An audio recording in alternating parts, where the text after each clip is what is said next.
નમસ્કાર મિત્રો, આજે આપણે મિથુન રાશિના માસિક રાશિફળ વિશે વાત કરશું. મોહન ગામે ડેલી રાશિફળ ઇન ગુજરાતી માસિક રાશિફળ 1 એપ્રિલ 2026 થી 30 એપ્રિલ 2026 સુધીનું માસિક રાશિફળ. મિથુન રાશિના જાતકો માટે માસિક રાશિફળ ઉપાય સાથે.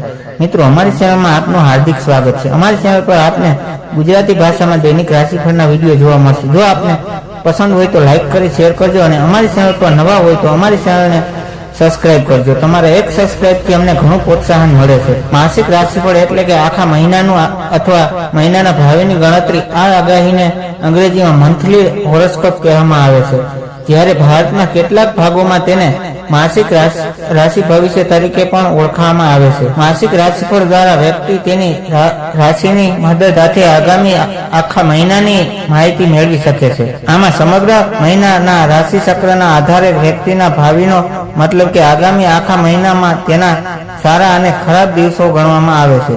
રાશિફળનું મહત્વ. રાશિફળ સાથે તમે બધા સારી રીતે પરિચિત છો. દૈનિક રાશિફળ અને દૈનિક રાશિફળની જેમ માસિક રાશિફળ પણ રાશિફળનો એક પ્રકાર છે, જેમાં રાશિના આધારે આખા મહિનાની ભવિષ્યવાણી કરેલી હોય છે. અમે બધા જાણીએ છીએ કે ગ્રહોની સ્થિતિ દરેક દિવસે બદલાતી રહે છે અને ક્યારેક એક અઠવાડિયાની અંદર આ ઘણી વખત સંપૂર્ણપણે બદલાઈ જાય છે. આવામાં દૈનિક રાશિફળ સાથે માનવ જીવનમાં માસિક રાશિફળ નું ખાસ મહત્વ છે. માસિક રાશિફળ દ્વારા જાતક જાણી શકે છે કે આ મહિનો તેના માટે શુભ છે કે નહીં. તે આ પણ બતાવે છે ભવિષ્યમાં આપણું નસીબ કેવું રહેશે. યાત્રા, મિલકત, કુટુંબ, આરોગ્ય, ચિંતા, નુકસાન, નફો વગેરે જેવી વસ્તુઓ વિશે માહિતી આપે છે. લોકો અઠવાડિયાના પ્રારંભમાં તેમના સાપ્તાહિક રાશિફળ વાંચે છે અને દરેક સંજોગોમાં માનસિક રીતે તૈયાર રહે છે. આ મહિનો શુભ અને ભાગ્યશાળી. તમારા કોઈ મોટા સપના પૂરા થઈ શકે છે, જેના કારણે તમારા ઘરમાં ખુશીઓનું વાતાવરણ રહેશે. આ મહિનો કેટલીક રાશિઓના જાતક માટે ખૂબ જ શુભ રહેવાનો છે, જ્યારે કેટલીક રાશિઓના જાતકોને સાવચેત રહેવાની જરૂર છે. ચાલો જાણીએ આ મહિનો મિથુન રાશિના જાતકો માટે કેવો રહેશે. મિથુન રાશિના જાતકો માટે એપ્રિલ 2026 નો મહિનો ખૂબ જ ભાગ્યશાળી અને પ્રગતિશીલ રહેવાની સંભાવના છે. ગ્રહોની બદલાતી ચાલ તમારા આત્મવિશ્વાસમાં વધારો કરશે અને અટકાયેલા કાર્યો પૂર્ણ થવાના યોગ બનશે. કારકિર્દી અને વ્યવસાયિક દ્રષ્ટિએ આ મહિનો ઉત્તમ સાબિત થશે. જો તમે ડિજિટલ પ્લેટફોર્મ અથવા સોશિયલ મીડિયા સાથે જોડાયેલા હોવ તો તમારા કામને પ્રસાન થશે અને લોકપ્રિય વધશે. નોકરી કરતા લોકોને સહકર્મીઓનો પૂરો સાથ મળશે અને પ્રમોશનની તકો સર્જાઈ શકે છે. વિદેશથી વેપાર સાથે સંકળાયેલા લોકોને મોટા ફાયદો થવાની શક્યતા છે.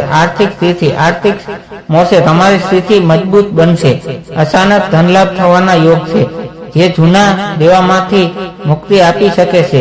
જો તમે નવું વાહન અથવા પ્રોપર્ટી ખરીદવાનું વિચારી રહ્યા હોવ તો મહિનાના મધ્યમાં આ નિર્ણય લેવો શુભ રહેશે. બચત કરવાની નવી તકો મળશે. કૌટુંબિક અને પ્રેમ જીવન.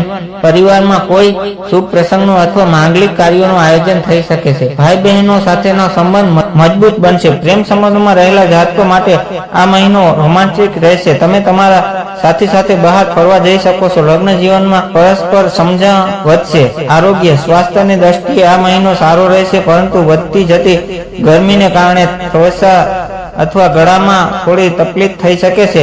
માનસિક રીતે તમે ખૂબ જ ઉર્જાવાન અનુભવશો. તેમ છતાં નિયમિત કસરત અને પ્રોત્સાહિત આહાર લેવાનું ચાલુ રાખવું હિતાવહ છે. વિગત માહિતી. શુભ રંગ લીલો અને પીળો. શુભ અંક 3, 5 અને 6.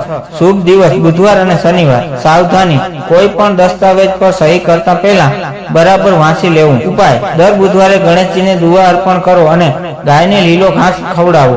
આનાથી તમારા કાર્યોમાં આવતા અવરોધો દૂર થશે. આ લેખમાં આપવામાં આવેલી કોઈ જાણકારી કે સટીકતા કે વિશ્વસનીયતાની ગેરંટી નથી. વિવિધ માધ્યમો જેમ કે જ્યોતિષ, પંચાંગ, માન્યતાઓ કે પછી ધર્મગ્રંથોમાંથી સંગ્રહિત કરી આ જાણકારી તમારા સુધી પહોંચાડવામાં આવી છે.